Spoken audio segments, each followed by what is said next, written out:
think about an offhand comment your parents made when you were maybe 7 or 8 years old. Like maybe they called you chubby or joked that you were too loud or sighed about how much you cost.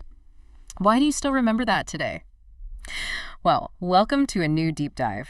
Today we're looking at the psychology behind the toxic things parents say and, uncovering how those phrases actually construct the lifelong foundation of human self-esteem. Yeah, it's such a vital exploration, whether you're raising kids right now or, just trying to understand some of your own adult behaviors, because childhood really is the essential chapter.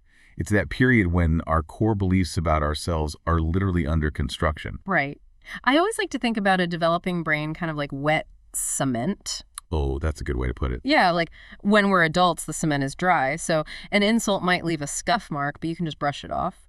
But for a kid, even a light footstep, like a casual dinner time frustration or a careless joke, it leaves this permanent impression that just hardens into their foundation. Exactly. And psychologists have actually pinpointed specific types of these footprints that cause the most structural damage. And it starts with how a child views their own identity. Okay, the identity piece. Right. So when a parent insults a child's appearance, calling them too fat or ugly, it doesn't just hurt their feelings in the moment. Because a child's self-image is, well, it's completely outsourced to their parents early on, right? Like they don't have the mental filter to think, oh, mom is just projecting her own insecurities. Thought on. Yeah. They don't have that defense mechanism. That offhand comment isn't heard as just an observation. It's internalized as a permanent law of their physical worth. Wow. And that is why it so predictably manifests as, eating disorders or severe physical insecurity later on. And it's the exact same mechanism when parents use authoritarian insults like loser or utter these incredibly selfish wishes like, I wish you were never born. Man, that is rough. It is. The child's sense of identity is just reduced to zero. They literally feel unworthy of existing, which directly drives early depression and self-harm. Wow. Unworthy of existing. That's really heavy. And it makes you realize, if your internal identity is that shattered and you can't even rely on your parents for basic validation, the concept of trusting anyone else later in life must feel completely impossible. Yeah, that's the exact evolution. Once the internal identity is shaken, the damage bleeds outward into how they view relationships. Makes sense. This is where we see parents using empty promises or threats of abandonment. Like, if you don't behave, I'll leave you here. Right, which is just corrupting that safe harbor. If the very people who are supposed to protect you threaten to vanish, you just grow up anticipating betrayal from everyone. Which forces the child to constantly contort themselves to feel safe.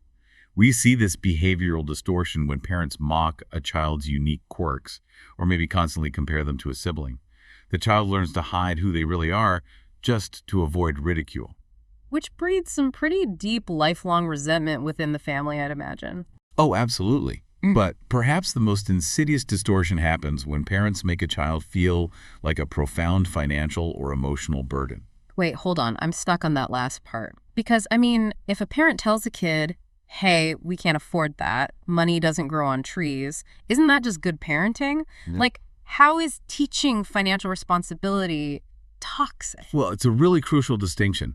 Teaching the value of $1 is perfectly healthy. Right. The damage happens when a parent frames the child's actual existence as an exhausting, bankrupting burden. If a kid constantly hears how much they cost to keep alive, they learn that having basic physical and emotional needs makes them a problem. Oh, I see. So they just suppress those needs to survive. They basically make themselves smaller just to avoid causing trouble. Yes. But here is the fascinating and really counterintuitive part. Research shows that this extreme emotional deprivation doesn't just make them quiet adults. Wait, really? Yeah. It often leads to acting out, like stealing or even abusive behavior later in life. Because those deeply suppressed needs, they don't just vanish. They eventually demand to be met, often in highly destructive, subconscious ways. It really just shows that emotional and psychological harm from words isn't just hurt feelings. The damage can be just as severe, if not more so, than physical harm. Ultimately, identifying these linguistic traps isn't about shaming parents. It's really about fostering mindful communication, just ensuring that the words we pour into that wet cement build a foundation where a child feels genuinely loved and valued. Well, as you go about your day, I want to leave you with this to ponder. If childhood is the essential chapter that builds our lifelong beliefs, what deeply held truth about yourself today is actually just the lingering echo of an offhand comment you absorbed decades ago.